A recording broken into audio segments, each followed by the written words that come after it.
Hi everybody, welcome to Rogue Cooking CSA Style. So this is week one of the Siskiyou Sustainable Cooperative CSA in Southern Oregon, and I am going to spend the next few minutes showing you some very simple, very delicious recipes that you can use with the items found in this week's box. Okay, so one thing that I really like to do is I like to prep vegetables ahead of time. So for example, when I picked up my box last Thursday, which was just a couple of days ago, I knew that I was going to need the beets for a couple of different dishes. So I went ahead and I cooked them ahead of time and put them in the fridge so that I could use them for a couple of different recipes. Same thing with the greens. Although we go through a lot of greens and use them in lots of different ways, whenever I cook up a bunch and saute them, I don't worry if there's too much because I know that I'm going to be able to use them in another recipe. So last week, I cooked up a bunch of kale for a couple of different dishes last week. And I sauteed it with some garlic and onions. I had some morel mushrooms in the freezer. And so I have some left over. And in my mind, I knew that this was going to be pizza. So pizza for me is a time to use food up. And it's something that we do a lot in our house. And here's how we're going to do it today. So the first thing we have are garlic scapes. These are fun. They're a little wacky, but they're delicious. Use them as you would garlic in any recipe. They have a slightly milder flavor, almost a little bit nutty. You can make a pesto, just like you would use herbs in pesto, but they also work well in any kind of stir fry or saute. And I'm going to sprinkle them on top of the pizza, and they're going to be just delicious. I also have some beets pre-cooked, which I had used in some other recipes this week, so you can either steam them on the stovetop or you can roast them in the oven, slip the skins off and slice them up or dice them however you like.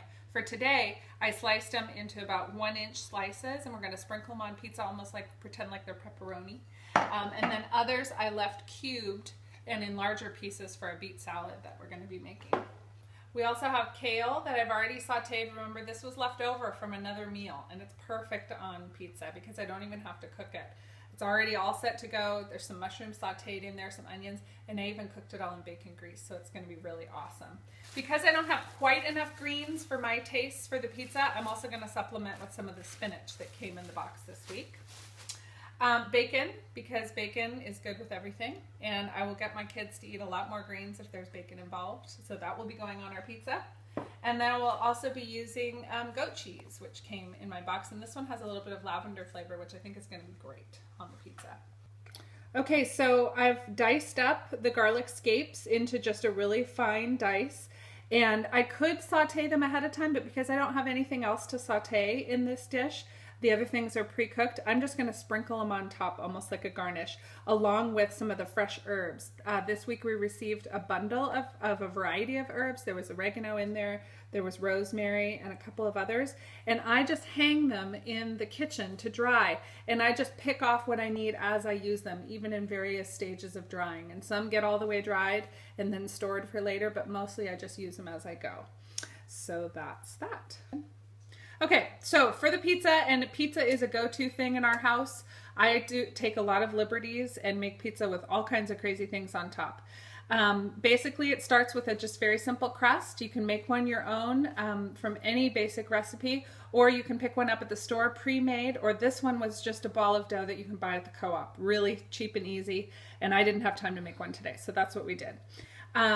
Second step is I'm preheating the oven at 475, really nice and hot. You might even go as high as 500, just depending upon your oven. And I do it all on a pizza stone that's a little bit warm when I work with it. Now, because I'm just making one pizza today and we have a variety of tastes in our family, I'm doing half kind of more traditional with a red tomato sauce and mozzarella cheese, and half that's going to be totally funky with all of this great CSA stuff in it. So just know that that's what I've got going on here. So first thing we're going to do is start with, we're going to go ahead and start just sprinkling these greens.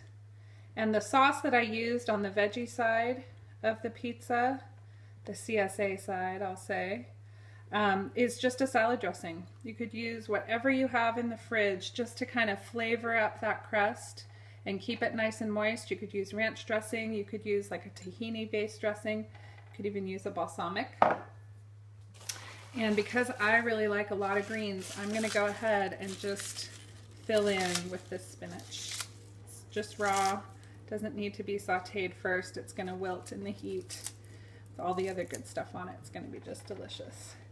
Now I'm going to go ahead and sprinkle. I had a little bit of the end of a green bell pepper, not from the CSA box, but just in the fridge. So that's going in here as kind of a catch-all. And then the garlic scapes, as I said, are getting sprinkled on top. I'm going to save a few because they're so pretty to do over the cheese once we're done. A few of the herbs. And now, like I said, I'm going to use those beets. They're just going to go on almost like slices of pepperoni. Looks really pretty there.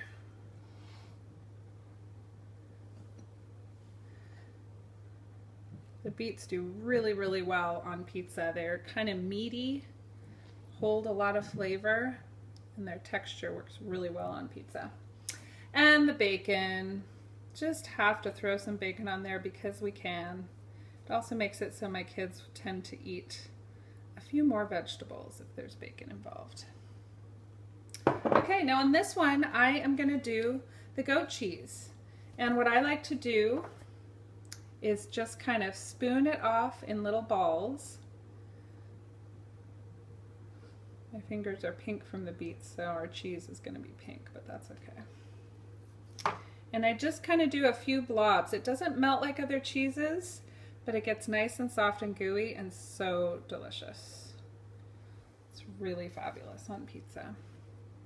And this seems kind of tall and heavy with toppings, but it is going to cook down. Might need a fork to eat it, if that's okay with me. Okay, I'm just finishing up the other side of the pizza, which is more traditional. I've just got a canned tomato sauce.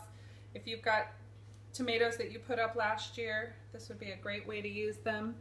Otherwise, just any old basic tomato sauce works fine. And then I've got a couple of different cheeses in there, and I did sprinkle some spinach and more bacon on top. And now I'm going to finish off both sides with some of the herbs from the box. And lastly, the garlic scapes are going to go on top. Just gorgeous. Look at that. Looks amazing. So now it's going in the oven about 15 minutes, but I'm going to keep my eye on it because my oven is a little wonky sometimes. About 15 minutes, I might need to turn it to get it brown on both sides. And then we'll be ready to eat. Okay, so while the pizza's cooking, I'm just going to finish up by assembling the beet salad. So I have the cubed beets that I had already pre-cooked. Slip the skins off. They're in just kind of 1-inch chunks or so, bite-sized chunks.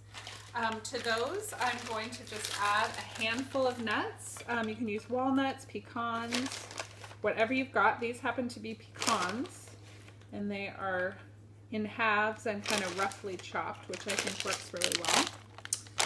Then I'm going to use more of this yummy goat cheese, and the lavender is going to be so awesome in this. But you could use a plain goat cheese. If you wanted something to add a little spice or savory, you could use a garlic goat cheese. And again, just kind of in little chunks, little balls. And it's going to get really creamy when we stir it up. And just kind of do it to taste. Just visually kind of check out and see how much you're using, how many people you're feeding. So this is one large beet, one really large beet, and probably 2.5 or 3 tablespoons of goat cheese. I have just a little bit more of those garlic scapes that I'm going to sprinkle on top, and a few of those herbs left over that are going on top as well. And then I have just made a little vinaigrette from olive oil, rice vinegar, a little salt and pepper, a little sugar, and a few herbs, and a squeeze of citrus. I had an orange on the counter, so I just squeezed that over, and I'm going to dress it liberally and just kind of stir so all those flavors come together.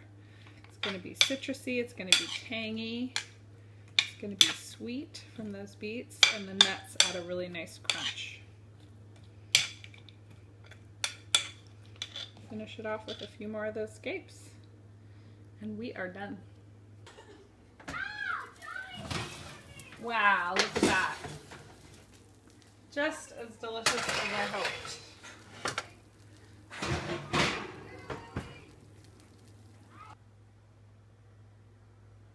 Okay, so we're done. We have a beautiful dinner here. And for more recipes, for more information about what to do with the veggies that are in your box, be sure to check out the Siskiyou Sustainable Co-op CSA app. Thanks so much. We'll see you next week.